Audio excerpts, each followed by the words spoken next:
Salam and peace. You're watching Muslim Network TV on Galaxy 19 satellite, Amazon Fire TV, Roku, and Apple TV, and of course, whole lot of social media. This is your host, Imam Malik Mujahid, and we will have some conversation between Muslims debating about what happened last night. Was it a debate? Was it a some sort of verbal boxing match, or some new genre in politics has arrived? Should we get some other professional wrestlers in there instead of a moderator? What was it? Name calling, insults, shouting, bullying. What in the world was that? About 69% people in a CBS poll said they were annoyed by the event. Annoyed? Are they polling Britishers for understatement, or they are talking to Americans in a straight shooting manner? What do you think? If you're watching this on YouTube or Facebook, this meaning not the debate, but the debate about the debate today, on YouTube or Facebook, write your comments and the question right there. We'll be able to incorporate those in our conversations. There was a Democratic candidate. She's a spiritual guru, Marianne Williamson. And in a Democratic debate, she says there is a dark psychic force. And people were laughing at her. Did that dark psychic force showed up last night in the debate? Was she right about that force? President is leading a campaign to erode confidence in the electoral process itself. We cannot definitely say that president is going to leave office if he loses. We cannot definitely say that we will have better times coming. Since 2004, percentage of Americans, according to Gallup poll, who express great confidence in Congress has dropped by 17%, and for the presidency, 13 points. Probably it's going to be more if they poll it this time, but this is from 2004 until now. In November, other than the what might be more, November might be month of additional litigation, but there are already 250 election-related lawsuits already there, which has been filed in 45 states.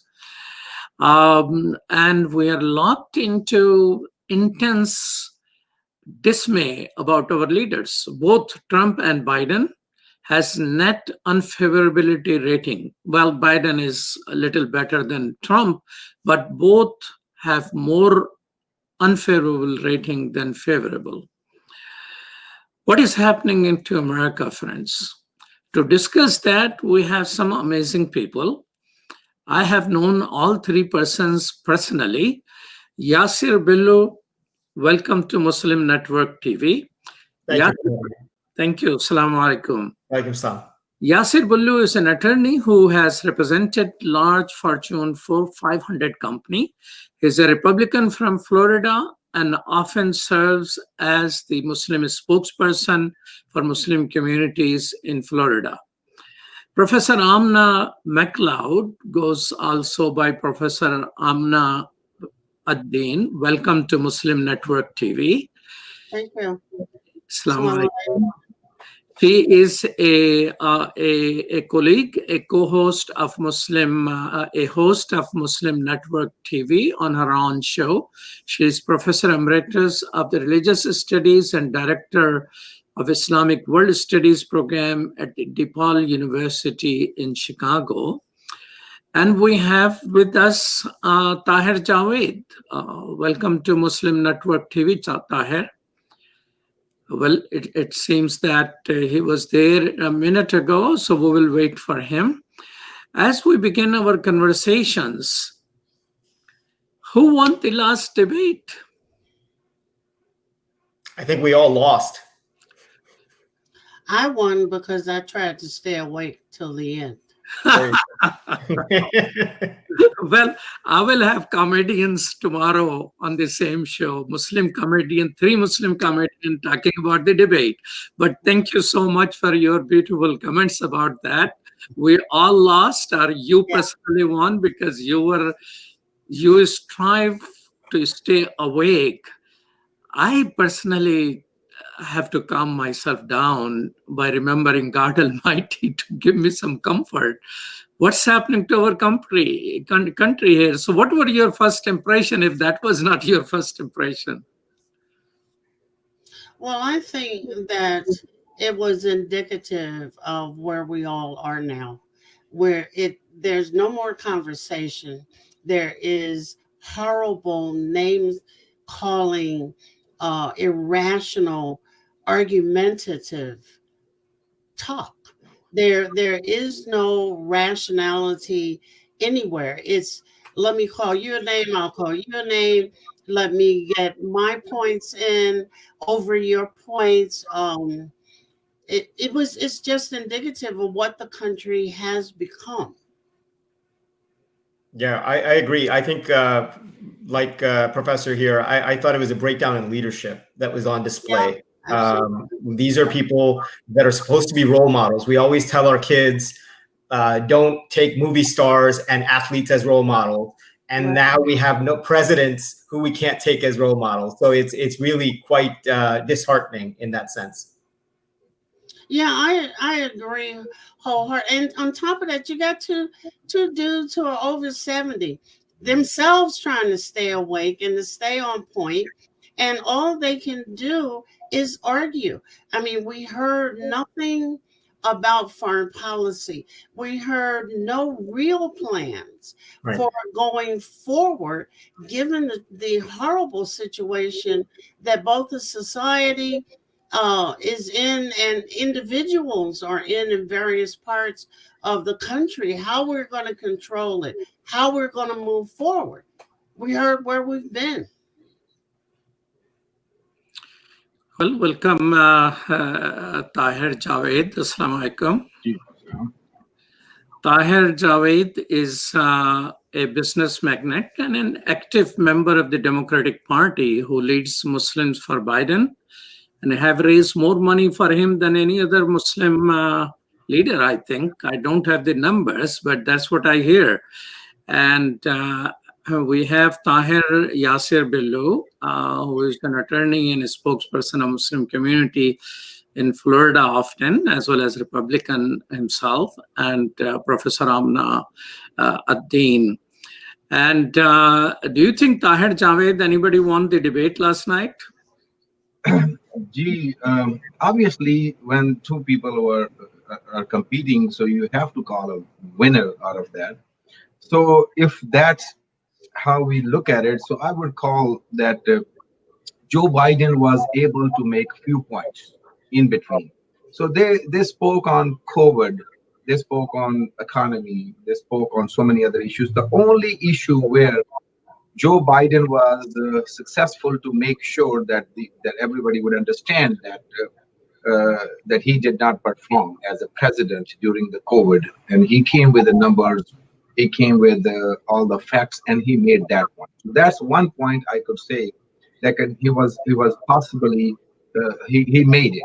Now the other point, halfway decent, I would say Joe Biden tried to establish is that Donald Trump always lies. You know, whenever he opens his mouth, he lies to us, which is really, they always say that it's not something new thing he established, but he tried to establish that, and he was somewhat successful.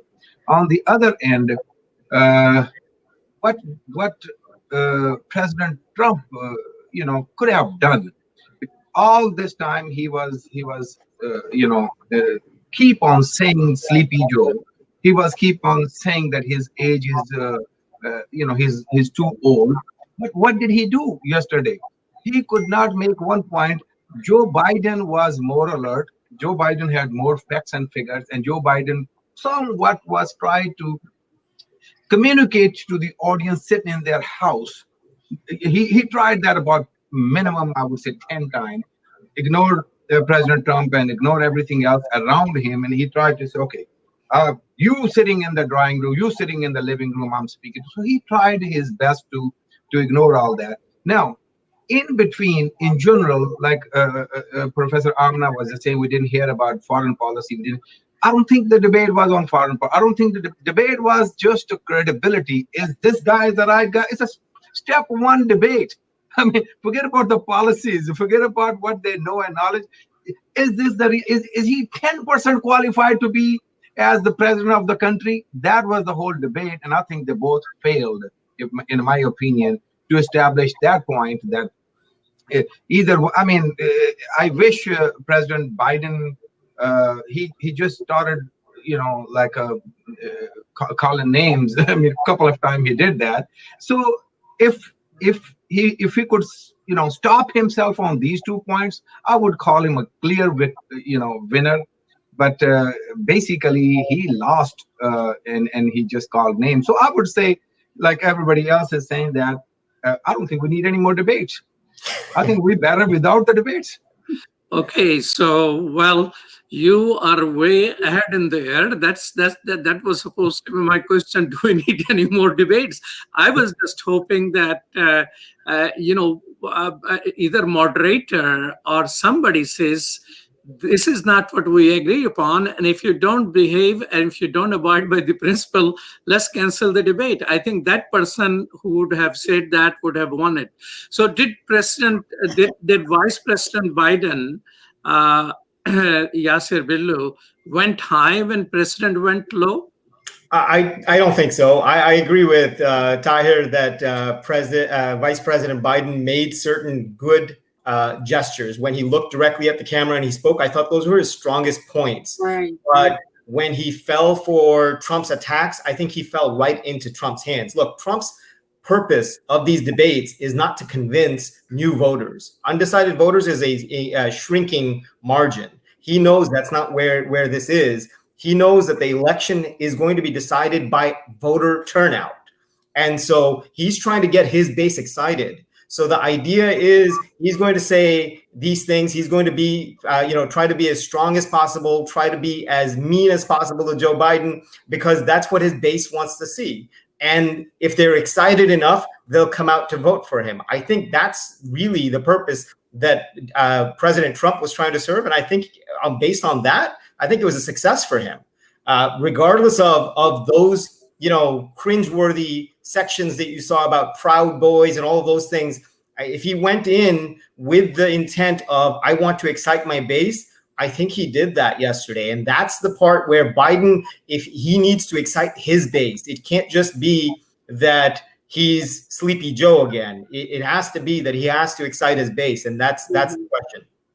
One of the things, Amna, which I noted, that President Trump, unlike the way he talks using different vocabulary, he did not use the type of vocabulary Biden used, like shut up and clown. I really, as a person, I just felt so bad. Of course, he was being bullied, but he was being bullied through behavior and interruption, not calling names. And he went for it. How you felt when he did that? Actually, I was really disappointed because I know that his debate team told him not to fall for the carrots, that Trump inevitably was going to put out there. He always does the same thing. Nothing Trump did was new. It's all about himself and his imaginary of what he has done. But I think that for us as Muslims, we would have liked to have heard a clear plan, a way forward. Looking into the camera, and I agree with Yasser, that was the strongest point. And if he had used that to give us a way forward and ignored Trump, who was clearly off his mark. If you look at his body posture, he's not used to the one-on-one. The poor commentator was from Fox News. So we kind of knew what he was going to object to, like stop interrupting, after you've given them 3 minutes of interruption and that kind of stuff. But I was really not happy. I mean, I wanted to go to sleep. That's how depressing, knowing that neither one of them could give us, one was not presidential, but he's never been presidential. Right. You know, this has all been a TV show. The other was not quite sleepy, I don't think, but not as focused as he could have been. I remember his vice presidential debates from before. And on two of them with that woman, with Sarah Palin, he was outstanding. And I wanted to see him get that energy again. And it wasn't there. But Trump did speak to his base, which may be diminishing as COVID proceeds. Well, I don't know, but you wanted to sleep. I have difficulty sleeping after that. I have to really do some zikr and calm myself down. For me, sleeping, I put my head on the pillow and I'm gone. God has blessed me with the good sleep. Last night, I was so worried about our country. And, these are people above 70. I mean, what my grandchildren and our families watching, I mean, what in the world happened? Are you more sad or are you more mad? Tell me this, just one word, sad or mad? Sad. Mad. Well, I would not say I'm mad because Trump did not do anything different what we were expecting, and Biden, if we realistically realize that his team whole time, the first 2, 3, 4, 5 days before the debate, trained him or guided him how to react. Okay, so this was not like this was not Biden himself. So he was this wrestler. This champion was created to go and defend yourself in front of this in this boxing match. So he tried. I would say, he was cutting him off too. If you realize that Joe Biden at least tried about 5, 6, 7 times, he was talking. So he never done it before. So why he was doing this thing? Because his team trained him that you need to show energy too. So he was showing energy, and at the same time, one mistake they both were making, I think that comes with the age. We become kind of like think we are more wiser, and we only take half of the question and jump on answering. And God knows how many times they both try to do that. I was sad and mad both. I mean, you will not believe how sad and how mad I was. I mean, we all know both of these people, but I was expecting little decorum. I was expecting little better. I was expecting both will behave. That's why I was mad. Yeah. And so I'm mad and sad both at the same time, and I cannot figure out which one is higher than that. Tell me yes or no. Do you want more debates or no? I don't think so. If they're going to look like last night, absolutely not. But the American people, we're all anxious about where we're going. Are we going to continue with this horrible, toxic society that we're living in? We need to hear plans. And if they're not going to give a plan, no. I think the vice presidential debate should be much better. So I'd like to watch that, but I don't think we need any more presidential debates. Well, then we might have Sleepy Pence. He hasn't said anything in 3 years. They changed a few things yesterday that nobody could clap or other gestures. They can change some more. Mute the other guy. If it's 2 minutes for Biden, mute Trump and even disappear him from the camera. So they can make some changes. I just don't know why President Trump would agree to that, though. Why would he agree? That doesn't benefit him. The style that benefits him was yesterday. So why would President Trump agree to something like that? And both sides have to agree. Well, let's take a short break before. I mean, you guys are better in debating than these guys.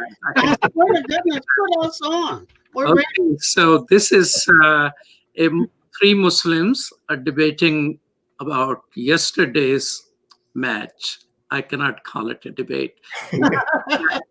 We'll be right back after these messages.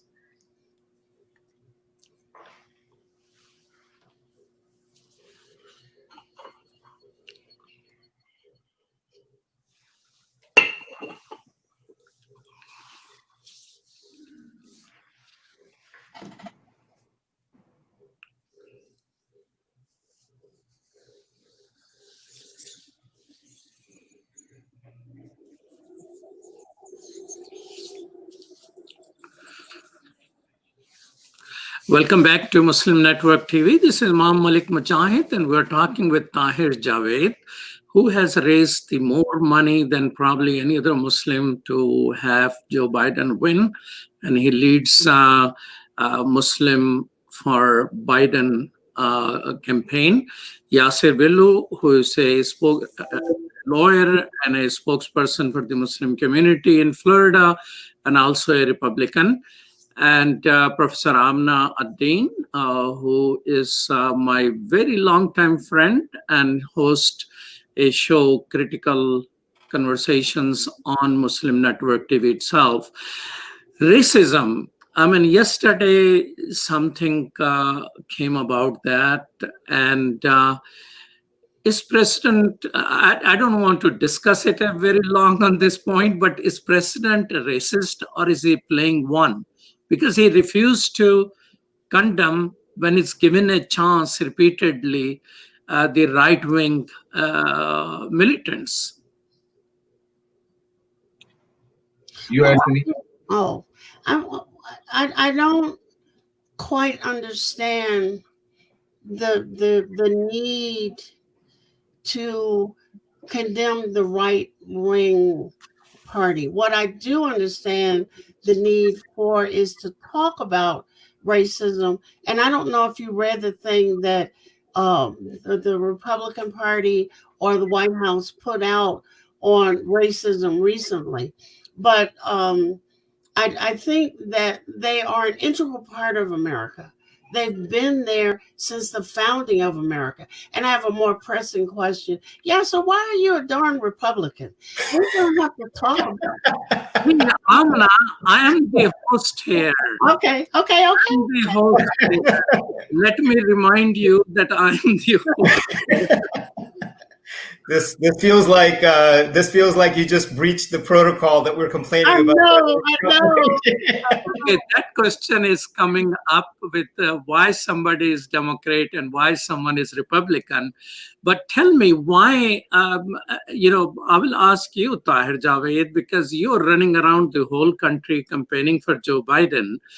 When Trump was asked that question about Proud Boys, and I think it was Biden who gave him the name. Otherwise, the moderator was not given the name. Yeah. He ordered them to stand back and stand by. When he says stand by, why Joe Biden failed to say that sounds like a threat? Well, first of all, I mean, I couldn't comment on this thing that is the stand by is by mistake, or he purposely said that. But that's exactly what he said. Now, if I want to draw your attention to Joe Biden, when he threw the question, his face was just like that. Okay, man, bring it on. So he was. I brought him. He was like a Biden was. I brought him against right on the spot where I'm gonna make him, say something, and he's gonna get in trouble. Now, I think that was totally unnecessary for Biden to show victory on his face at that. He should be like a poker face, and the guy probably would say, okay, they need to stand away. And now he would hurt his base like what Yasser said. But when Biden just came like, okay, bring it on, the guy got nervous, president got nervous, and stand back or stand by. I mean, he just slipped it. Now, this answer will ignite his cause in his base. Yes. Now, on the other end, I don't think Democrat Party is capable of using these words, because we always claim that we are trying to put the country together. If we speak too much on this, we're basically going to divide. So I don't think we have even the choice to brag on it. But he has made his point to his base, where he may bring the people on the street after the election, because he is going to lose this election according to all the polls. So I believe that one question will hurt us more. As I'm talking about the Democrat Party, I'm talking about the Biden campaign, it will hurt us more then it would help us because the way it went in his favor. Okay, so let's move forward. I'll come back to debate a little bit more, but according to Pew Research, which, I have looked in their methodology. I'm not quite as convinced of their thoroughness as I'm of the Gallup poll. I must mention that for full disclosure, I'm founder of Gallup Pakistan and know this methodology and all that. So according to Pew, they say 66% Muslims are Democrats, 13% are Republican, 20% are independent. And in terms of last election, I think 9 or 11% Muslims said they voted Republican, rest voted for Democrat. But at the same time, here's the question. Almost both say that their parties are not Muslim friendly. Republicans, 57% Republicans say, Muslim who are in Republican Party, that it is not friendly towards Muslims in America. And 47% Democrats say that Democratic Party is not friendly towards Muslims in America. So here's the question for Tahir. You openly identify as a Democrat for you. And Yasser, if according to my last conversation with you, you identify as Republican. So share your perspective on this. Why Muslims vote Democrats but don't consider Democratic Party to be in support of Muslims in America, or do not consider them friendly? Imam Mujahid, you just put a $1 billion question, and one has to be very honest. Question: if you can give me $500 million, community will pay back. So I tell you what, it's very sad what you just said, that how the both parties. I don't think we are there yet as Muslims, as a group, as American Muslims. We are not there yet where we have a threat to anybody that we will get together. Maybe one day we will learn few things from African American community. I mean, they have more differences among them than Muslims have among them. But whenever it comes to the whole bigger cause, they all get together. Our problem is we can't get together on a bigger causes either. I mean, you keep your differences, but here, on the other end, the Islamic phobic, how they penetrated in both parties, and they think that if any party will bring real Muslims who can talk on strategy, who can work with the numbers and the history and the future, people like you, Imam Mujahid, they will never, on both parties, they will never put you in a position where you can make a difference. So they always find those generic type of Muslims, and they give them people like me, and they give them different positions where you will be just looking like they filled one, but the work will never be done as we want. It's unfortunate. This is how it is. I think we need, what are you doing? We need to do more and more to do the education to our community and make sure that whoever gets there, reach out to the one who can make a difference and bring them in and try to make some difference. That's Tell me, are you still a Republican? So I think, Tahir touched on a lot of good points. I think it's important to understand that Muslims, for all of our talk about voting and everything else and bringing out the vote, we're still very early in this process for our community. And so there are counties in Florida, for example, where of all of the registered Muslim voters in one of the recent elections, not too long ago, only 8% of Muslim registered voters voted. 8%.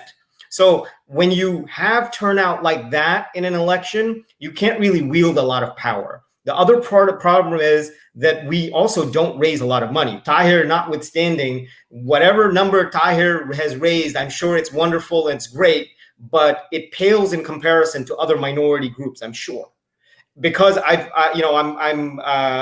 been following these numbers for quite some time, and so money and votes are how you get into politics and how you really influence change on a substantive level. If you don't do that, the longer route is what Tahir was talking about, is you train young people to come in organically through politics, and so they are elected officials. And I like the idea, to answer Professor Amina's question, I like the idea of having Muslims on both sides of the aisle. I like having representation on both sides, and I like being able to play off of both sides. So that, imagine if there is a Muslim caucus in Congress one day that has several members from both parties, Democrat and Republican. That would be amazing. And some things they can agree on, and some things they can't. They have a platform for the Muslim caucus. That would be something that is something to look forward to, but we're not anywhere close to there yet, simply because, again, part of the hurdle is Muslim community doesn't come out and vote like it's supposed to. And then the other part of it is we haven't bought into the idea that we need to spend money on candidates. The elections are expensive. Even local elections of school board races and mayor races are very expensive. You're talking about presidential elections. If you give $1 million in a presidential election, it maybe registers a little bit, because they're having a almost nearly $1 billion race on both sides. So these are the types of things that we need to build as a community in terms of infrastructure, in terms of understanding within ourselves. And then I think we can make substantive differences in both parties. But until then, we're kind of stuck being redheaded stepchild of either or both parties. Professor Dean, we have Muslims who are in Green Party. Once I found somebody in Libertarian, and 20% independent. Do you think some of those people are influencing the conversation somehow, somewhere in the Muslim community, that we are a skeptic about dominant party, or we are reflective of the rest of the America? People are supporter of the party, but a skeptic of the party at the same time. I think your last comment is probably more accurate. I think that in regard to what Yasser said and what Tahir is saying, one segment of the Muslim community is confused. African Americans are confused. We have imams telling people not to vote, that it doesn't concern us. Imam Malik is one of the few who has asked us to get politically involved, and we don't have even forums like this, let alone a caucus. And I think that is important, that we get to imams and ask them, where do they think they are? And we have to take into consideration that many of us, especially in the African American community, are coming to the realization that the Democratic Party counts on us. It was the Republican Party a long time ago in history, but the Democratic Party counts on us, but what it gives us is not much. The Republican Party is not the Republican Party of history, which did take us into consideration. So we have lots of confusion, like, where is it going to get us? Then you go to the masjid, and the talk is theology against participation in politics. So we have a lot of things we need to get at. And while I rarely do, I have to commend Imam Malik, who is pushing forums like this, which we have to have more of. We have 34 days? We have to have a bunch of, let us come on Malik Talks and talk some more, because people still have time to go forward, but they need to hear some honest conversations about who we are as Muslims, what is our stake in the game. And that's very important. I agree that we need people on both sides. That makes the conversation more interesting. Well, we will take a short break. Well, thank you so much, Professor Amna McLeod, for appreciating what we do at Muslim Network TV. I mean, I have seen this. I will take just a short minute. In UK, I used to have an office there, and I have gone there a couple of times a year or more often.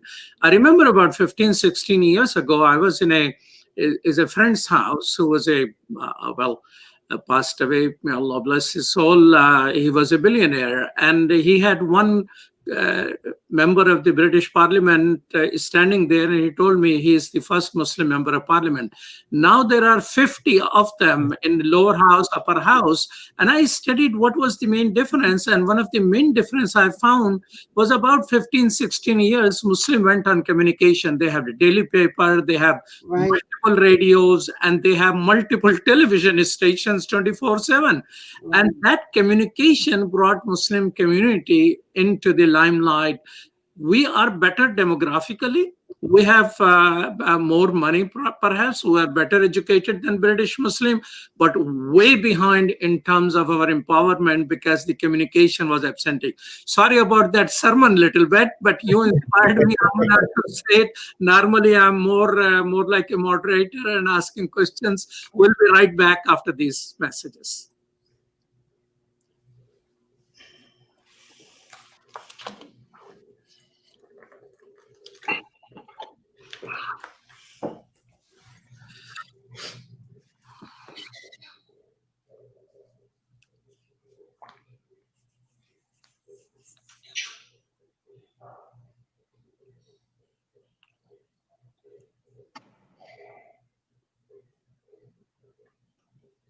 Welcome back to Muslim Network TV. This is Imam Malik Mujahid, and we have Professor Amna MacLeod Dean and Yasir Billu and Tahir Javed, and we are having this conversation about our elections and about future. Do you fear election-related violence before, during, and after? Oh, absolutely. People are already fighting because Trump has opened the door, and I don't know that it's just Trump. He opened the door and there was a flood. You know, it's like that coming out. You know, there was a closet somewhere where people were hiding, and there is a flood of violence now. Some of it is because I'm listening to people talk about, oh, I can't stand 4 more years of this. Let me move to Merida, Mexico. And others saying, well, you know, is Biden going to be any better? You know, because he will just go to sleep on issues and can't catch up with some things. So I think that there's going to be a lot of instigated from vigilante groups violence. There's going to be violence at polls. When I was younger, I used to be a poll watcher, and I'm just not willing to now, but I'm thinking about just going out and pulling up and taking pictures of what is going on at the polls. One of the things which there was some article in, I think, in New York Times or Washington Post, and I say what I am most afraid of, and it was written for some black writer, and he says what I am afraid of most is that some blacks who increasingly exercising their Second Amendment rights to own guns will try to defend themselves or use that as well, and there will be used to have a big mayhem. At the same time, I have heard Muslim community members worried and thinking why we shouldn't use our Second Amendment right. Why Second Amendment right now by people who are by and large against the gun violence and against the usage of gun all around are suddenly talking about it. And more people are applying, according to FBI, more and more people are applying for gun licensing. So do you, Yasir and Tahir, also are afraid of the violence related to elections? Yeah, go ahead, Tahir. I believe, yes, from yesterday's debate, I think there are more chances because how Trump answered few questions. He basically sent a message out there to his base that what to do. Because, I mean, to me, according to my vision, the election, he's going to lose the election. This is how it is, and he's going to make the call, and people will be on the street. And even during the polling, what he was calling the poll watchers. He's going to encourage some of these people to come to the polls and try to threat people and harass people and send them home not to vote. I mean, I can very well understand if my wife is in the line and somebody of the people he want to send as a poll watcher, she probably will not get in the line and she'll go home. So Yeah. these are the tactics he can use in the states where there is no mail-in ballot and you have to get in the line to go and vote. So it will start before the election and it will continue after the election. No, poll watching is an institution. You can apply, you can get permission and watch polls. This is a accepted part of our election. But he sort of weaponized that as Exactly. though, I'm going to send my troops to watch what in the world are you doing. And that was the threatening part of that. And overall aggressive behavior, and enthusiasm level, it is also, polls are seeing the enthusiasm level is far higher on the Trump side, and the way he's presenting and all of that is somewhat scary. But we have just 7-8 minutes. I like you, whoever wants to volunteer, what is your case? Should people stay home, not vote? Should they vote for Trump? When I put a message on my Facebook about this, there was a lively discussion. People I thought who were Democrats, they were saying Trump has been less warmonger than the Obama administration. Trump has sent less drawn attacks around the world, and he didn't start any war as compared to the past presidents, and they were arguing in support of him. And all of them were allowing to forgive the way he talks, the way he tweets. I say, well, ignore that. But in practice, he's a good guy who will give less wars. Other people were arguing on the same Facebook post that, Biden is good for Muslims in America, but he's going to be a horrible person overseas.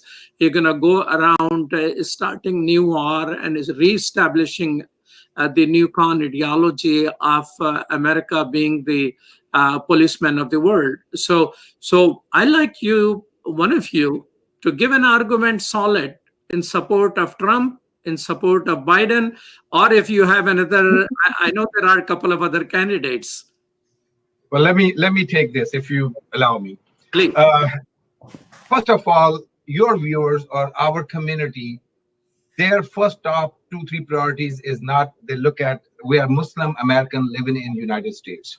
When we're voting in United States, our focus number 1, 2, 3, 4 should be local.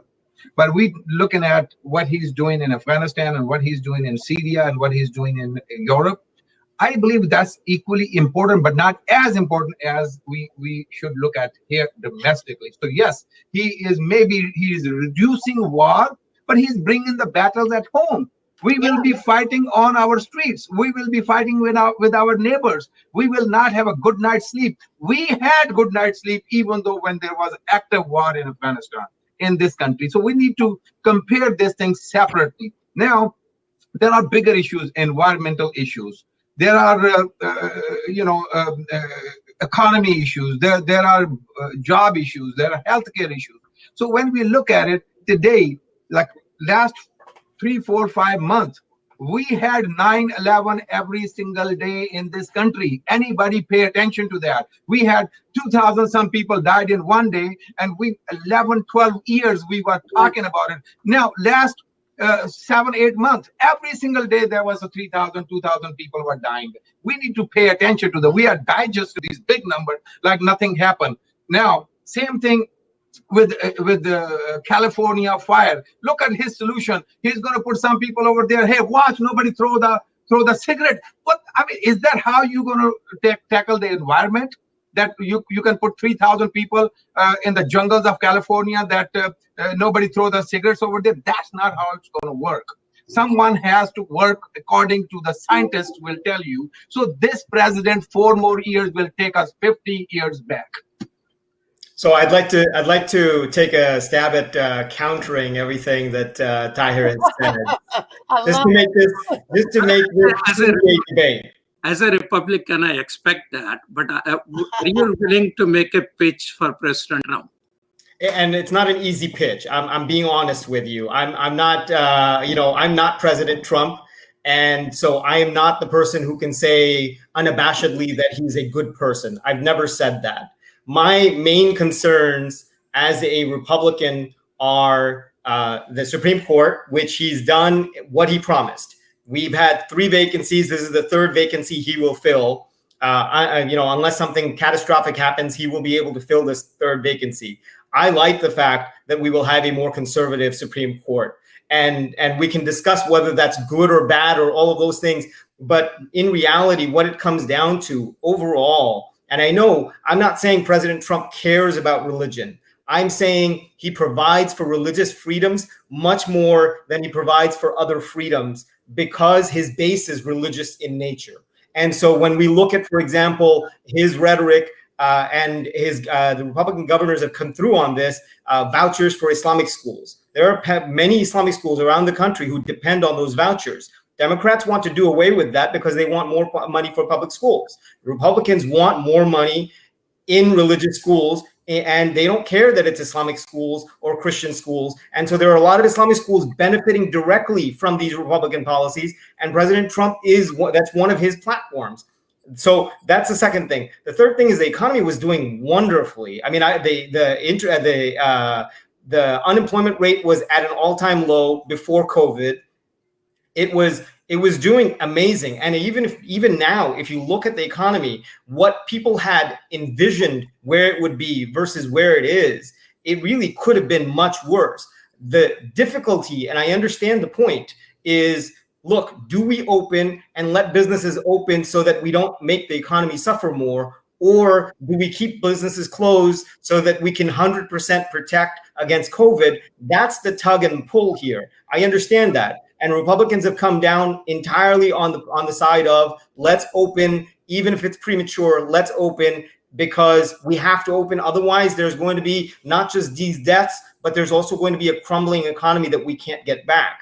And so those are the reasons to vote for President Trump. Again, that doesn't mean that he doesn't have flaws. He had major flaws. He has massive warts on his face that if you can look away from and think about the other things that he's giving, then that's different. But I understand the reason why somebody would pitch for Biden. I understand that. But the problem, the baggage that comes with Biden, and this is the baggage that came with Hillary. I didn't care about Hillary's emails. This is what everybody keeps telling me. You should have voted for Hillary despite the email scandal. That's not what the problem was. My problem with Hillary was, and the same problem with Biden, he wants to continue the policies of President Obama. They are running on that platform. And I don't think President Obama's track record was really that great to be able to tout that. I think they should go in a different direction. Yesterday, Biden had a couple of chances to go further left. He shooed away the Green New Deal, which is a darling of the left. He shooed away the defunding the police or even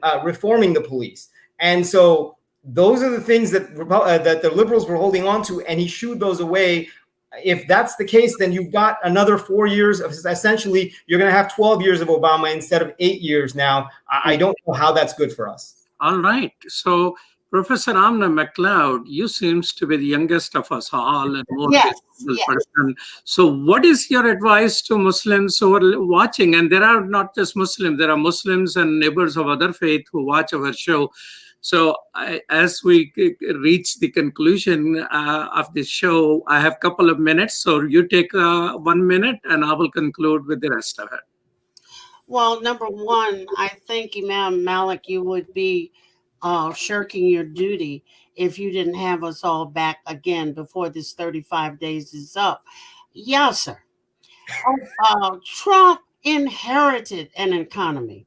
That's all I have to say about that. If he hadn't inherited a good one, he wouldn't have had to build on it.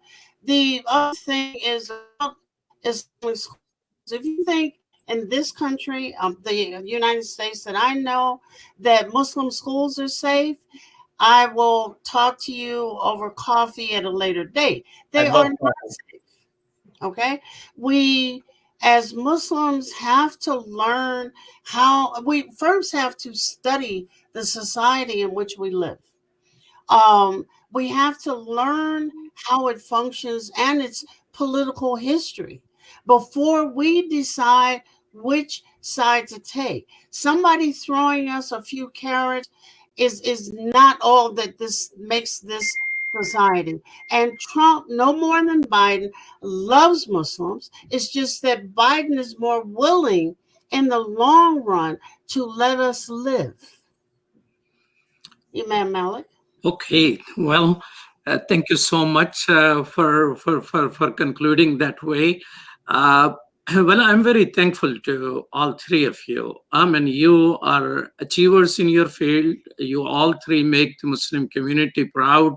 Tahir Javed, I don't know who goes around the country for the cause he believes in, which is Muslims for Biden, and encouraging people, raising money. I don't know. Somebody going to come after him. So I pray that you are protected from all the evil which comes being so active in politics. Yasir Bello, I know it's not easy in this life to be a Republican, and but you are a good advocate. I mean, my mom used to say I'm going to grow up to be a lawyer, which I couldn't. I didn't. And thank you so much. And Professor Amna McLeod, thank you so much for your contributions. And we for sure, I like our producer to book all three of you at least a couple of more times during this election.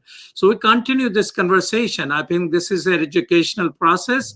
And I'd like to thank our producer, Sherdil Khan, for producing today's show. And I pray that Dr. Abdul Wahid, our other producer, is under COVID-19. May God bless him with good health and quick recovery. Oh. This is Imam Malik Mujahid, and you're watching Muslim Network TV.